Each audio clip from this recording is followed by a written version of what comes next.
श्री स्वामी समर्थ. नमस्कार मंडळी. 2 मार्चला म्हणजेच की सोमवारी आलेली आहे होळी. होळी दरवर्षी फाल्गुन महिन्यातील हुताशनी पौर्णिमेला होळी हा सण साजरा केला जातो. या हुताशनी पौर्णिमेचा प्रारंभ 2 मार्चला सायंकाळी 5:57 होणार आहे आणि समाप्ती 3 मार्चला सायंकाळी 5:07 होणार आहे. आणि म्हणून यंदा हुताशनी पौर्णिमा ही 2 दिवस साजरी केली जाणार आहे. 2 तारखेला आपल्याला होलिका दहन करायचं आहे. कारण की मंडळी 3 मार्चला या पौर्णिमेची समाप्ती 5:07 होणार आहे आणि होलिका दहन हे नेहमी पौर्णिमेच्या शुभ काळामध्येच केलं जातं. म्हणून 2 तारखेला सायंकाळी 6 ते 8 हा होलिका दहन करण्यासाठी शुभ मुहूर्त असणार आहे. तसेच होळीच्या दिवशी काही प्रभावी उपाय आणि सेवासुद्धा केले जातात. तर त्यासुद्धा आपल्याला 2 तारखेला होळीच्या दिवशीच करायच्या आहेत. तसेच ज्या घरामध्ये दर पौर्णिमेला सत्यनारायण पूजा केली जाते असेल तर त्यांनीसुद्धा सत्यनारायण पूजा ही 2 तारखेला संध्याकाळी करायची आहे मंडळी. होळीच्या दिवशी आपण होळी पेटवत असतो, होळीची पूजा करत असतो. कारण असं म्हणतात की होळी हा दिवस वाईट विचार, नकारात्मकता, आजारपण, दारिद्र्य, आपल्या मनातील क्रोध, लोभ, ईर्ष्या व वाईट विचारांचे दहन करून नवीन सुरुवात केली जाते. आणि म्हणून प्रत्येक ठिकाणी या दिवशी होळी पेटवून तिची पूजा केली जाते. होळीचा दिवस म्हणजे वाईटावर चांगल्याची मात म्हणून आपण साजरा करत असतो. होळी हा सण साजरा करण्यामागे अनेक पौराणिक कथासुद्धा सांगितल्या जातात मंडळी. म्हणजेच की या होळीच्या दिवशी सर्व नकारात्मक गोष्टी, वाईट गोष्टी ज्या आहेत तर त्याचा त्याग केला जातो. होळीचा दिवस हा जेवढा चांगला मानला जातो तेवढा वाईटसुद्धा मानला जातो. कारण या होळीच्या दिवशी तंत्र, मंत्र, साधना यांचा प्रभावसुद्धा तेवढाच असतो. आणि म्हणून होळीच्या दिवशी कोणाच्याही घरी किंवा अन्न खाऊ नये असे सांगितले जाते. तसेच हा होळीचा दिवस म्हणजेच की पौर्णिमेचा दिवस असतो. त्यामुळे हा दिवस धनप्राप्तीसाठी आणि लक्ष्मी प्राप्तीसाठी सुद्धा तेवढाच महत्त्वाचा मानला जातो. या दिवशी स्वतः माता लक्ष्मी पृथ्वीवर भ्रमण करत असते. ज्या घरात तिची सेवा, उपासना, उपाय केले जातात तिथे ती धनधान्य, समृद्धी, ऐश्वर्या प्रदान करत असते.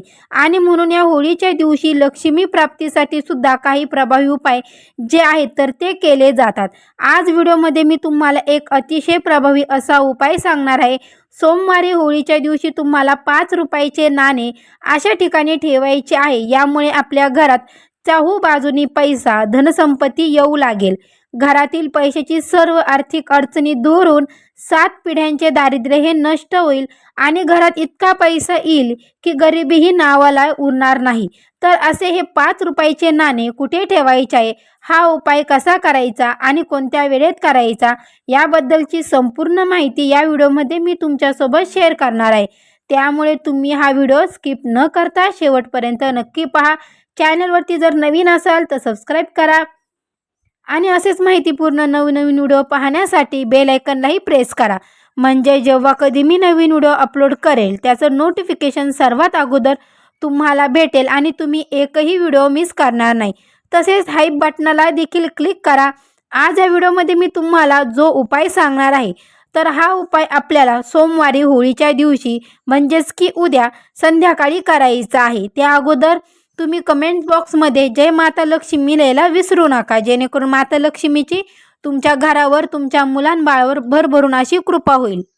तर हा उपाय संध्याकाळी तुम्ही 6 नंतर रात्री अगदी 12 वाजेपर्यंत हा उपाय तुम्ही कधीही करू शकता. होळीची रात्र म्हणजे पौर्णिमेची रात्र मानली जाते आणि पौर्णिमा तिथी ही माता लक्ष्मीला समर्पित असल्यामुळे हा जो उपाय आहे मंडळी तुम्ही करणार आहे ना, हा खूप जास्त प्रभावी ठरणार आहे.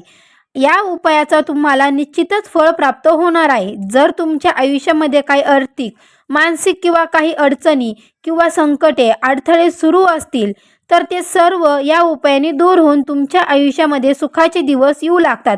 साक्षात मंडळी माता लक्ष्मीची अखंड कृपादृष्टी तुमच्यावरती राहील. जर आपल्या घरामध्ये सतत पैशाची अडचण येत असेल, घरामध्ये आलेला पैसा हा टिकत नसेल, आलेला पैसा कोणत्या ना कोणत्या कारणाने जर आपल्या घरातून, आपल्या हातातून खर्च होत असेल किंवा तुम्ही भरपूर कष्ट आणि मेहनत करून सुद्धा तुमच्या यशाचं फळ तुम्हाला जर मिळत नसेल, तुमच्या कष्टाला आणि मेहनतीला यश मिळत नसेल, कोणतीच गोष्ट तुमच्या मनासारखी घडत नसेल किंवा तुम्ही एखादा उद्योग व्यवसाय करत आहे त्यामध्ये वृद्धी होत नसेल, तो व्यवसाय चांगला चालत नसेल, सतत तुम्हाला इतरांकडून उसने पैसे घेण्याची वेळ येत असेल किंवा तुमच्यावर एखादं कर्ज आहे तर त्या कर्जातून हा उपाय प्रभावी मानला जातो. कितीही मोठ्या अडचणी जर तुमच्या जीवनात असतील तर मंडळी दूर होतील आणि घरामध्ये इतका पैसा येईल की तुम्हाला सांभाळता देखील येणार नाही. कारण पौर्णिमेचा हा पवित्र जो दिवस असतो तर तो साक्षात सांगितल्याप्रमाणे माता लक्ष्मीला समर्पित असणारा दिवस आहे. आणि विष्णू पुराणानुसार या दिवशी माता लक्ष्मी आपल्या घरात 7 वेळा येत असते आणि म्हणून तिला प्रसन्न करून घेण्यासाठी आपण जेव्हा काही उपाय करतो तेव्हा मंडळी ती आपल्यावरती प्रसन्न होते. आणि नाणे हे माता लक्ष्मीला अतिशय प्रिय आहे. जर तुम्ही मंडळी माता लक्ष्मीचा एखादा फोटो किंवा मूर्ती बघितली असेल तर माता लक्ष्मीच्या हातातून तुम्हाला चांदीचे नाणे जे आहे तर ते पडताना दिसतील. आणि जर याचं दिवशी आपण या नाण्यांसंबंधित काही उपाय जर केले तर ते खूप जास्त प्रभावी आणि कारागर ठरत असतात. आता हा उपाय घरातील स्त्री, पुरुष किंवा मुलं कुणीही करू शकतो. उपाय करण्यापूर्वी सर्वप्रथम तुम्हाला तुमच्या देवघरामध्ये दिवा लावून घ्यायचा आहे. धूप अगरबत्ती लावून वातावरण प्रसन्न करायचं आहे. तुळशीपाशी सुद्धा एक दिवा तुम्हाला प्रज्वलित करायचा आहे. आणि यानंतर तुम्हाला हा उपाय जो आहे तर तो करायचा आहे. उपाय करण्यासाठी तुम्हाला एक चांदीची वाटी लागणार आहे. जर तुमच्या घरामध्ये चांदीची वाटी असेल तर आवश्यक तीच घ्यायची आहे. चांदीची वाटी तुमच्याकडे नसेल तर मग तुम्ही स्टीलची किंवा एखाद्या मातीची पणती असेल ती सुद्धा घेऊ शकता किंवा मातीचं भांडं असेल तर ते घेतलं तरी सुद्धा चालेल. फक्त तुम्हाला प्लॅस्टिकची वाटी जी आहे तर ती अजिबातच घ्यायची नाही. यानंतर त्या वाटीमध्ये तुम्हाला 4 ते 5 चमचे शुद्ध गाईचं दूध जे असतं तर ते ठेवायचं आहे. दूध हे गरम केलेलं नसावं, कच्चं दूध तुम्हाला घ्यायचं आहे. चुकूनही तुम्हाला म्हशीचं किंवा इतर कोणतंही दूध घेता येणार नाही. शुद्ध गाईचं दूध तुम्हाला घ्यायचं आहे आणि ते 2 ते 3 चमचे त्या वाटीमध्ये तुम्हाला टाकायचं आहे. त्यासोबतच तुम्हाला थोडीशी हळद टाकायची आहे.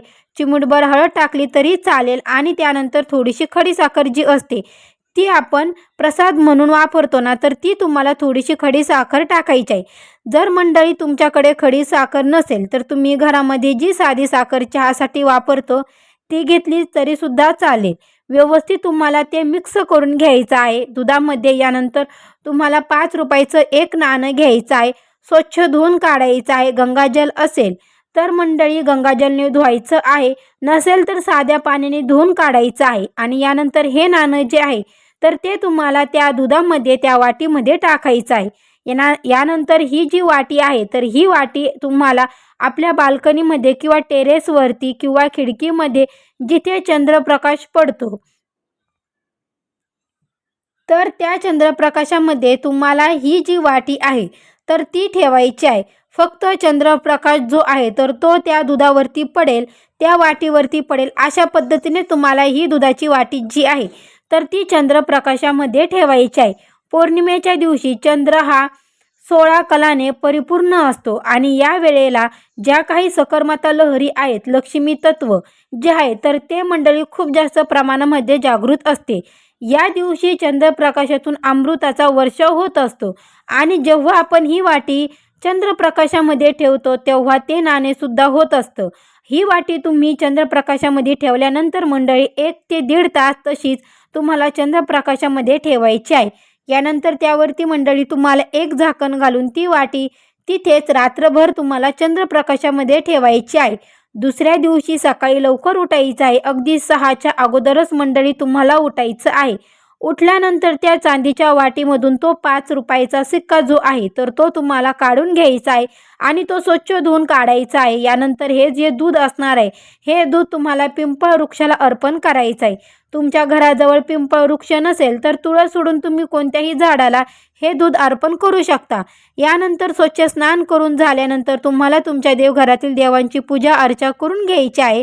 आणि हे मंडळी 5 रुपयाचं नाणं जे आहे तर ते नाणं तुम्हाला तुमच्या देवघरामध्ये ठेवून त्याची पूजा करायची आहे. त्यावरती तुम्हाला हळद कुंकू अक्षदा फूल अर्पण करायचं आहे. धूप अगरबत्ती जे आहे तर ते ओवाळून घ्यायचं आहे, कारण हे नाणं जे आहे तर ते सिद्ध झालेलं असतं. त्या नाण्यामध्ये लक्ष्मीला आकर्षित करण्याची खूप जास्त प्रमाणामध्ये शक्ती असते. आणि जेव्हा हे नाणं आपल्या देवघरामध्ये ठेवतो तेव्हा आपल्या घरामध्ये चहू बाजूने धन संपत्ती पैसा येऊ लागतो. जर तुम्हाला हे मंडळी नाणं तुमच्या देवघरामध्ये ठेवायचं नसेल तर मग हे नाणं तुम्ही तुमच्या पैशाच्या तिजोरीमध्ये किंवा तुमच्या स्वतःच्या पर्समध्ये ठेवलं तरीही चालेल. हे नाणं जोपर्यंत तुमच्याकडे आहे तोपर्यंत तुम्हाला अजिबात खर्च करायचा नाही. आता जर तुम्ही मागच्या होळीला सुद्धा हा उपाय केला असेल, बऱ्याच जणांनी मागच्या वर्षी सुद्धा हा उपाय केलेला होता, त्याचं जे 5 रुपयाचं नाणं असणार आहे तर त्यांनी तेच घ्यायचं आहे आणि तेच पुन्हा सिद्ध करून तुमच्याजवळ ठेवायचं आहे. जोपर्यंत हे नाणं तुमच्याकडे आहे तोपर्यंत तुम्हाला कधीही पैशाची आर्थिक अडचण आहे तर त्या येणार नाही. तर अशा पद्धतीने हा जो उपाय आहे तर तो मंडळी तुम्हाला नक्कीच होळीच्या दिवशी करायचा आहे. त्याचबरोबर जर तुम्हाला या दिवशी एकाशी नारळ भेटलं तर तो आवर्जून तुम्हाला खरेदी करून आणायचा आहे. एकाशी नारळ म्हणजे ज्या नारळाला एक डोळा असतो त्या नारळाला एकाशी नारळ म्हटलं जातं. ते नारळ साक्षात माता लक्ष्मीचं प्रतीक मानलं जातं.